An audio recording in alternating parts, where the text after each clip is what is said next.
ولكن تظل السيارة الكلاسيكية هوايتنا ومستعدين ندفع لها الغالي والنفيس عشان نجيبها من أي مكان من العالم.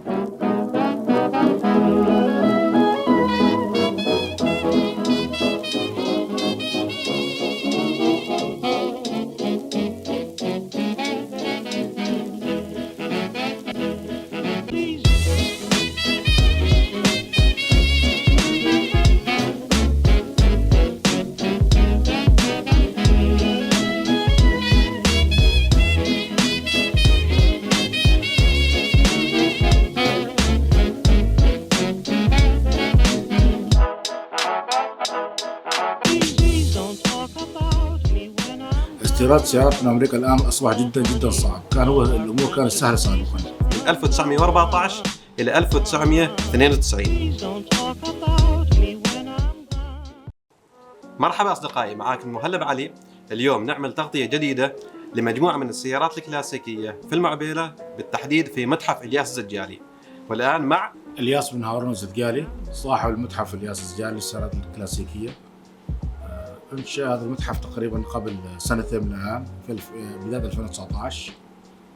الآن يضم أكثر من 14 سيارة كلاسيكية وأكثر من 250 قطعة قديمة ونادرة. بدايتي في عالم تجميع التحف من زمان، تقريبا أكثر من 20 سنة. بدأت بتجميع السيارات القديمة بداية. كانت أول سيارة أملكها نيسان زد توربو 86. كان بداية جميلة وبسيطة جدا. من بعد الزد بدأنا في استحداث وتعرفنا على سيارات أكثر قدما وأكثر جودة، ثم توجهنا للسيارات النادرة الأمريكية، ثم بدأ في تجميع التحف النادرة من كل مكان، المملكة العربية السعودية ومن الكويت ومن البحرين والإمارات. أجمع إلى الآن أجمع إلى أن كملت المتحف هذا مثل ما تشوفوا الآن كامل مكمل لله الحمد لله. طبعا واجهنا صعوبات كثيرة في أن تشتري أول سيارة، وهذا الكلام طبعا نحن نتكلم قبل أكثر من 25 سنة، أيام ما كنا طلاب مدارس. فالسيولة صعبة كانت، وتصليح السيارة أيضا كان صعب. فكنا نبحث عن البديل، التصليح بدل ما نودي الورشة كنا وحدنا نشتغل فيها. السيولة المالية نحاول نوفرها بقدر المستطاع لأن مشينا الأمور الحمد لله. هذه هي كان بداياتنا، بداية جدا صعبة، وهي البدايات المالية. طبعا أي شخص يبدأ في مجال تجميع التحف عنده هذه المشكلة، وهي معروفة، هي السيولة المالية طبعا. نعم، هناك تصاريح للأسف، في بعض التصاريح معقدة وبعضها جيدة. استيراد سيارات من أمريكا الآن أصبح جدا صعب. الأمور كانت سهلة سابقا، الآن صارت صعبة بسبب بعض الإجراءات ربما نقول هي غير مفهومة للجهات المعنية. ولكن تظل السيارة الكلاسيكية هوايتنا ومستعدين ندفع لها الغالي والنفيس عشان نجيبها من أي مكان من العالم. طبعا أكثر سيارات نحن نجيبها من أوروبا ومن أمريكا ومن أستراليا، من كل مكان من العالم. نحن كهواة ما يغلبنا شيء، نحن نبحث عن السيارة النادرة في كل مكان ونجيبها. يعني التسجيل هو لازم يطابق المواصفات، يعني في لازم مواصفات معينة للسيارة، هي نظام الفرامل، نظام الأرضية السيارة وما فيها صدى، أهم شيء نظام الأمان، وهذا جيد جدا طبعا نحن مع الأمان. ولكن هناك بعض، مثل ما خبرت، بعض النقاط الغير مفهومة للكل، اللي هي السيارات القديمة بعضها يعني ما تطابق المواصفات مثلا، أو ما يوجد لها قاعدة بيانات في الجوجل أو في الإنترنت عشان الناس تلجأ لها. مثلا بعض السيارات تجي ما فيها جامع، المرايا اليمين ما فيهم، فهنا أنت عندك مشكلة كيف تفهم يا جماعة أن هذه ما فيها مرايا. بعض السيارات ما فيهم حزام الأمان، حزام الأمان جاء بعد الخمسينات طبعا، مش بعد الثمانينات. أو بعض السيارات ما فيها نظام ABS. فهي الامور هذه الاشكاليه اللي نواجهها في الفحص، والحمد لله الامور ميسره في بعض الافراد، يعني ممكن يمشون اياه ولله الحمد. يعني كيف حصلت على هذه السيارات؟ انت لما هاوي حاجه ما يتعنى طبعا، هاوي عنده علاقات. والان وسائل التواصل الاجتماعي صارت جدا ممتعه، يعني مثل عندك الواتساب، عندك الانستغرام، يعني جميع هواة السيارات الان ممكن اقول لك يمكن موجود في جروب واحد، يعني في العالم كله نتكلم عنهم أكثر عن 250 شخص في جروب واحد، كل الهواة والأصحاب المتاحف موجودين. أي قطعة تريد، أي شيء تريد، هم ما يقصروا معك، على طول يخبروك الطريقة الصحيحة والقطعة وين موجودة. أنا مثلا بحث عن محرك للسيارة 1914 موديلها، طبعا السيارة من قرض، السيارة من نوادر، هي اللي أقدم سيارة في عمان، هي بيوك 1914. المحرك موجود، يعني عن طريق البحث الشبابي حصلنا عن حد من الأشخاص. لكن لو تيجي تبحث عن طريق الجوجل وعن طريق الموقع ما موجود هذا الشيء. فهذا اللي ساعدنا نحن كهواة، هي وسائل التواصل الجديدة، هي سهلت لنا الأمور أكثر وأكثر. أكثر السيارات اللي عندنا الآن في المتحف هي جميعا أنا اشتغلت عليهم تجديد بالكامل. احنا نسميه في اللغة سيارات تجديد، مش تجميع، تجديد. نجدد بمعنى ان اخذنا سيارات تعبانه ومستهلكه وعمرها منتهي. طبعا احنا نبدا في مرحله تحديث السياره اللي هو الصباغ والسمكره وتعديل المحرك والكهرباء الى اخره، لما انت تشوف السياره جاهزه مجهزه الان. القطع الغيار يعتبر مثل ما اقول قنبله موقوته، يعني ما نعرف اي وقت تخترب السياره واي وقت نحصل قطع الغيار. هذا احنا حطيناه في استفهام كبير حواليه. طبعا انا كصاحب ورشه وكصاحب فكره واشتغل بنفسي حاول نتغلب على بعض النقاط لنصنع بعض القطع الغيار. في بعض القطع الغيار احنا الان صنعها وبعضها نبدلها، ممكن نبدل على موديل حديث نوعا ما. يعني السياره خمسينات دينامو مختلف مثلا نحط له موديل التسعينات او 2000 الدينامو، وهكذا. في بعض الامور احنا نحاول نتغلب عليه فقط نحكي هو حبنا لهذا الشيء، بدأنا نفكر خارج الصندوق ونبدع ونسوي اشياء جميله يعني. التصنيع هذا لهذا القطع الغيار في عمان في خارج او في اي دول؟ هو حاليا انا اقوم به في عمان تقريبا، انا اقوم وبعض الاخوه الشباب ايضا يقومون ببعض التعديلات على السيارات الحديثه ويوفرون قطع الغيار. حتى الان نحن نركب لهم مكيفات لان البيئه عمان جدا حاره وتضاريس حاره، فنحن نستخدمها بالمكيف. طبعا نحن نستخدمها في الصيف ايضا السيارات. البنزين طبعا هي جميع سياراتها بترول عاديه، بس لكن ما عدا عند سياره واحده تستخدم حل التراب، اذا كان سمعت حل التراب. ايوه. اللي هو يسموه ماده الكيروسين، تعامل بالكيروسين. طبعا حتى الاضاءه اللي فيها تعامل بالكيروسين. يعني الكيروسين طبعا الان خلاص ما موجود نهائيا، سموه بالعماني حل التراب، يعرفوه الشيوبه يعرفوا المعلومه هذه. وبعض اكثر السيارات هي تستخدم بترول عادي طبعا. اما هي الزيوت طبعا الزيوت القديمه ما متوفره، فالحين نستخدم زيوت حديثه هي 20/50. الزيوت الاصليه مالها 40/70 الرقم، فهذا الرقم ما متوفر الان نهائيا. يعني نحن عندنا نادي السيارات القديمه عندنا اكثر من 150 عضو، هذا فقط نادينا. في نادي اخر في السويق عنده نفس الشيء العدد الكبير، وفي نادي اخر في مسقط عندهم اعداد كبيره من الهواة. وللعلم والمعلومه الجديده اللي اول مره تسمع، الهواة في ازدياد يوميا. يعني ممكن نقول اسبوعيا 3-4 سيارات تدخل عمان كلاسيكيه وهواة جدد، ناس جدد يدخلون في عالم السيارات. لأن عالم الكلاسيك عالم كبير ولا منتهي، يعني عندك مجموعة كبيرة من السيارات الأوروبية والأمريكية واليابانية، السبورت الأربع أبواب، كل السيارة لها هواة معينين، يعني كل موديل له هواة معينين، فصارت الموديلات كثيرة وصارت الهواة كثيرين.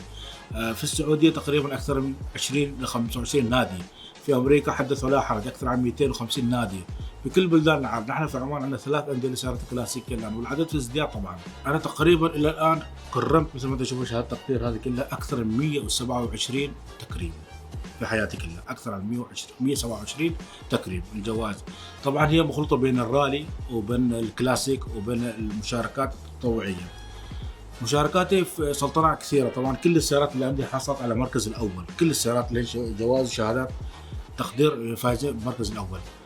في السعودية أيضا شاركنا 3 سنوات متتالية. طبعا قبل جائحة كورونا كنا نشارك في كل مكان، بسبب الجائحة الآن ما سافرنا قبل 2 سنين، ما شاركنا في أي مكان. السعودية لديهم مشاركات، الكويت عندهم مشاركات، قطر عندهم مشاركات، الإمارات عندهم مشاركات، إيران عندهم مشاركات. إيران كانت مشاركاتي في الرالي طبعا، وفزت المركز الخامس على بطولة الشرق الأوسط. الآن استحدثنا السنة هذه طبعا هي 2020 أول مرة في العالم اللي يحصل طبعا هو بعد اتحاد جميع فرق وهواة دول الخليج العربي لمجلس التعاون على تحديد يوم 3 يناير من كل عام يوم للسيارة الكلاسيكية.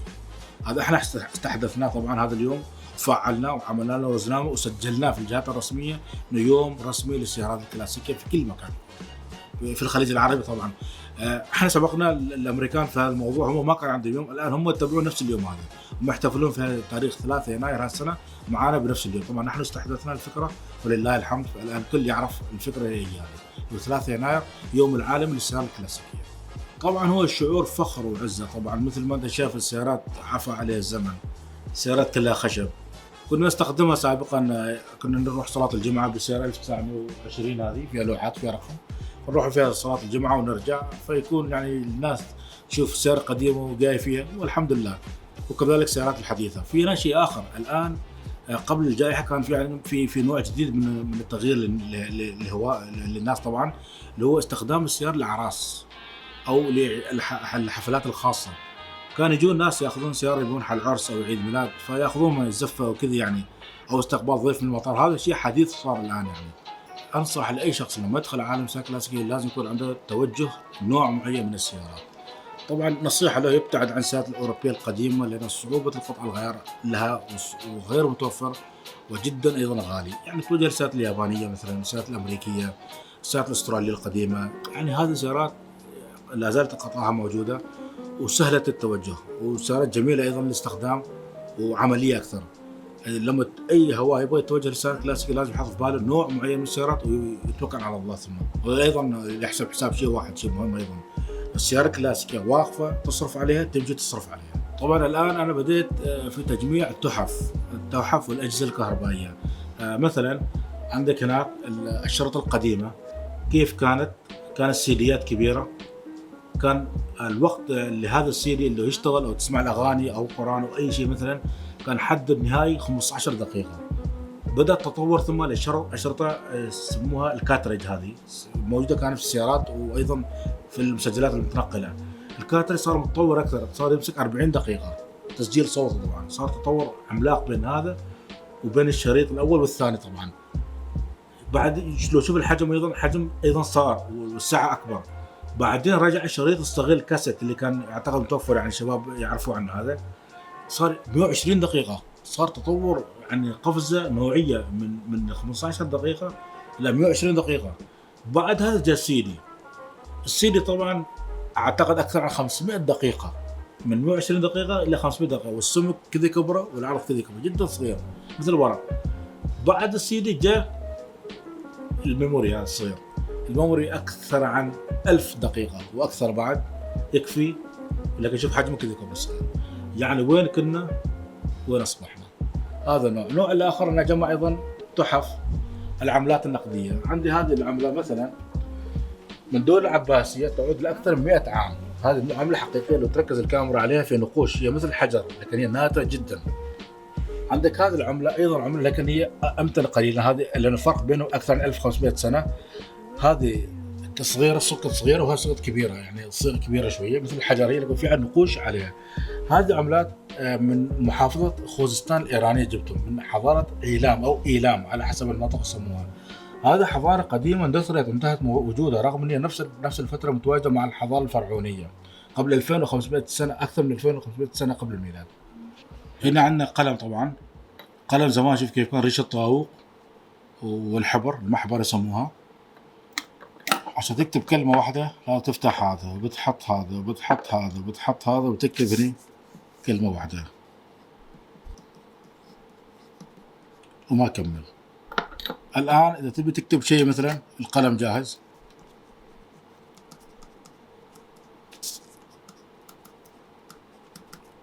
أصبحنا في زمن السرعة. القلم وين كان؟ وين أصبحنا؟ الأشياء تتطور يوم بيوم. طبعا الأجيال الجديدة للأسف ما عندهم خلفية كثيرة عن هذه الأشياء القديمة وكيف هي ندرتها وكيف الناس تعبت عشان تكتب الكتب والمخطوطات القديمة، كيف الناس كانت تتعب عن طريق القلم والحبر. الآن الأقلام سهلة جدا وجدا بسيطة. هنا عندنا أقفال قديمة، يعني القفل قديم كذا كان شكله وتطور صار له بوابة وتطور لهذا الشكل وتطور لهذا الشكل وصار مفتاح هنا، وصار الحين صار قفل سهل جدا. أول هذا اللي ما تفتح القفل يبغى لك تقريبا 5 إلى 10 دقائق. الآن لا، حط المفتاح يفتح القفل. طبعا القفل القديم غير، يبغى له حركة وسر وكذا ليه ما يفتح. فكيف كان الأقفال وكيف أصبحت الأقفال. حتى مفاتيح الأشكال جدا غريبة، لو تلاحظوا أشكال جدا غريبة المفاتيح. طبعا شرائط الكاتريج كانت بهالشكل هذا الحجم حتى النهاية 40 دقيقة. الآن صار بعد التغيير لهذه الشرائط الصغيرة حتى أكثر من 120 دقيقة. الأفلام اللي واحد على أفلام فيديو، كثير من نعرف المباريات وهذه كان صور في الأفلام. هذا النوع الآن خلاص انتهت، كله قال الحين بدلها الميموري كارد والفلاش ميموري الصغير. هذه السيارة من نوع فورد موديل 920، كانت سيارة الشعب في أمريكا. طبعا الكل يستخدمها ورخيصة، سعرها كان بسيط جدا. وصل إنتاجها لأكثر من 25 مليون سيارة من عام 1917 إلى 1925. أكثر من 25 مليون سيارة صنعوا منها السيارة. سيارة جدا عملية وللآن تشتغل وقطع غيرها متوفر ونستخدمها احنا. هذه طبعا السيارة فازت في المملكة العربية السعودية بالمركز الأول، وفي عمان على المركز الأول. تشغيل السيارة زمان غير عن تشغيل السيارة الآن. زمان عشان تشغل السيارة هذه يبغى لك ربع ساعة ل 20 دقيقة. لو عندك مشوار للدوام انت متأخر ومفرشينك من زمان. يعني لما تيجي تشغل السيارة القديمة تروح الدوام وتروح مشوار تيجي بتشغل هنا، تشغل مرة مرتين ثلاثة لين تشتغل السيارة. بعد ما تشتغل السيارة طبعا هنا تيجي داخل السيارة هذا عشان تسوقها بس الأمام لازم تستخدم كل حواسك. هذا طبعا هارن، خلي هارن سيارة تسوي هارن. هذا الريش هنا وهذا الديلكو هنا، لازم توازن الكل عشان تمشي السيارة الأمام. طبعا فيها 3 دواسات، السيارة ما فيها بريك من وكالة طبعا عشان سرعتها سرعتين. تسوق بعد ما تشغل تجي هنا تسوق وتوازن، هذا تدوس على أول دوسة تمشي الأمام، الدوسة الثانية ترجع للخلف، الدوسة الثالثة اللي هو تغير جير الثاني. سيارة جيرين فقط، 1 و2 فقط. لما توقف سيارة دوس على الخلفي ترجع على الريبس. ايوه. وتدوس الامامي عشان تخفف، دوس هذاك بس اظهار الخلفيه اللي تمسك، الامامي ما تمسك. السياره عشان تعرف الحراره من داخل السياره لازم تشوف الحراره، نظام الحراره نظام زئبق، الترمومتر يستخدموه الاطباء نفس النظام. الزئبق ارتفع لفوق تشوف الحراره من داخل السياره، تحط عينك على هذه الا ان ترفع الحراره هنا فوق. هذا الترمومتر زئبق، هذا زئبق يعني هذا مقياس الحراره للسياره. هذه نحرك السياره 4 اسطوانات والسلف كاربيتر بس، ما في اي شيء ثاني. مثل ما انت تشوف السيارة مالك الكاميرا جلد، ايضا جلد. نظام جدا بسيط جدا بيسك، يعني نظام بساطة.